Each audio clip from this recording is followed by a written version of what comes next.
नमो नारायण। जय महाकाल, जय मां बगलामुखी। ये अप्सरा साधना का मेरा दूसरा पार्ट है और इस पार्ट में हम जानेंगे अप्सरा साधना से मिलने वाले लाभ के बारे में कि एक्चुअली में वास्तविकता में हम अप्सरा साधना क्यों करें। सनातन धर्म के वैदिक व आगम शास्त्रों में प्राचीन काल से ही अप्सरा साधना का प्रचलन रहा है और अभी भी बहुत से लोग डीएम करते हैं, मैसेज करते हैं मुझे। इनकी जो साधना होती है वो देवी देवताओं की साधना से सरल होती है, लेकिन अप्सराएं देर में दर्शन देती, इसमें कोई शक नहीं है, क्योंकि नियम और कानून ज्यादा होते हैं।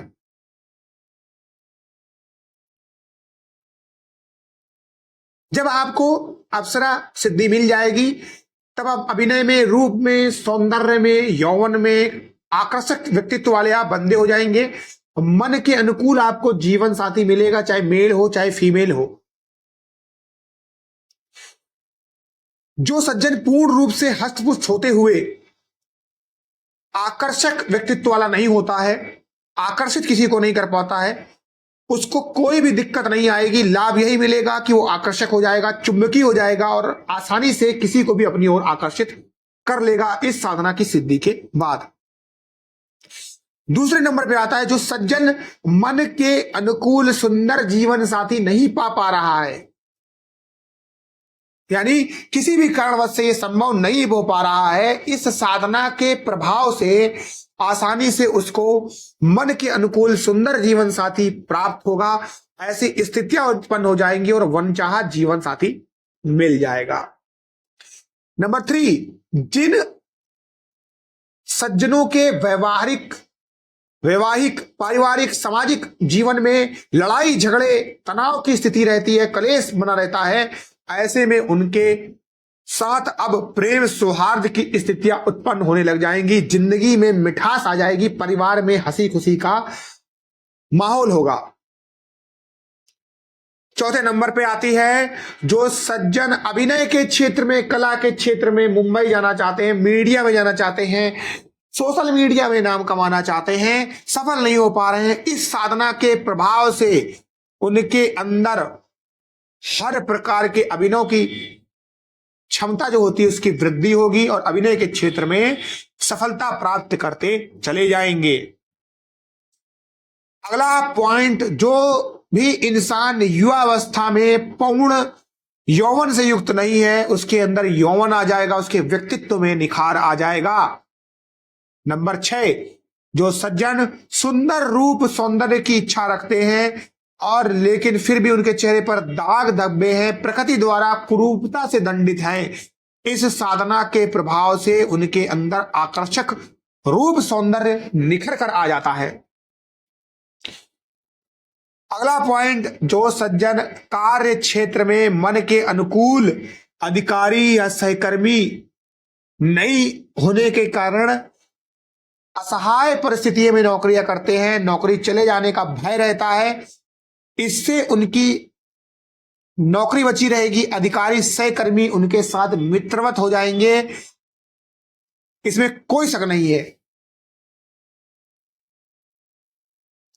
8वां पॉइंट, जो भी सज्जन ये मानता है कि वो अपनी बातों को लोगों से मनवा नहीं पाता है, लोगों को प्रभावित नहीं कर पाता है, अब वो आकर्षक और चुंबकीय शक्ति का स्वामी होकर अपनी बात भी बनवाएगा, अपनी तरफ आकर्षित भी कर देगा। यानी कम समय में बहुत सारे ऐसे परिणाम मिलते हैं, क्योंकि अप्सराएं जो होती हैं वो सौंदर्य, यौवन, प्रेम, अभिनय, रस व रंग का ही प्रतिरूप होती हैं। इनका जहां पर भी प्रभाव पड़ेगा वहां पर भी सौंदर्य, यौवन, प्रेम, अभिनय और रस रंग आ जाएगा। आप अप्सराओं की साधना कई रूप में कर सकते हैं, जैसे मां, बहन, पुत्री, पत्नी और प्रेमिका के रूप में, और जिस भी रूप में इनको साधक साधना के रूप में अपनाता है उसी प्रकार का व्यवहार और परिणाम भी साधक को अप्सराएं प्रदान करती है।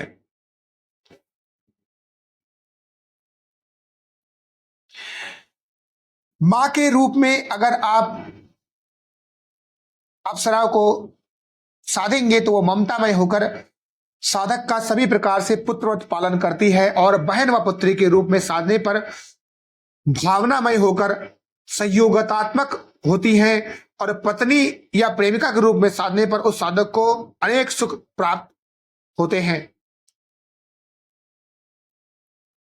अप्सरा साधना अत्यंत ही सरल होती है, जिसे कोई भी साधक गुरु से विधिवत दीक्षा लेकर आसानी से संपन्न कर सकता है और गुरु से दीक्षा न लेने पर यंत्र प्राण प्रतिष्ठित और प्राण प्रतिष्ठित माला के द्वारा भी साधना से अप्सराओं को उत्पन्न कर सकता है, प्रत्यक्ष कर सकता है, सिद्ध कर सकता है और इससे साधक का जो व्यक्तित्व होता है वो निखर कर आता है।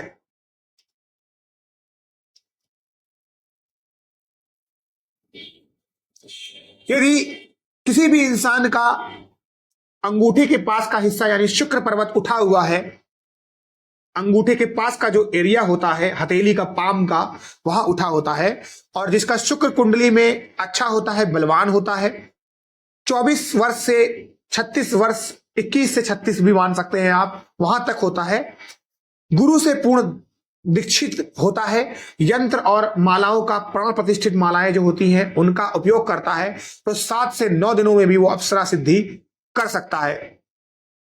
इससे अधिक अगर आपकी आयु होगी और ये चीजें नहीं है तो आप 3 गुना का समय लगा सकते हैं और हो सकता है कि प्रत्यक्ष प्रकट भी ना हो।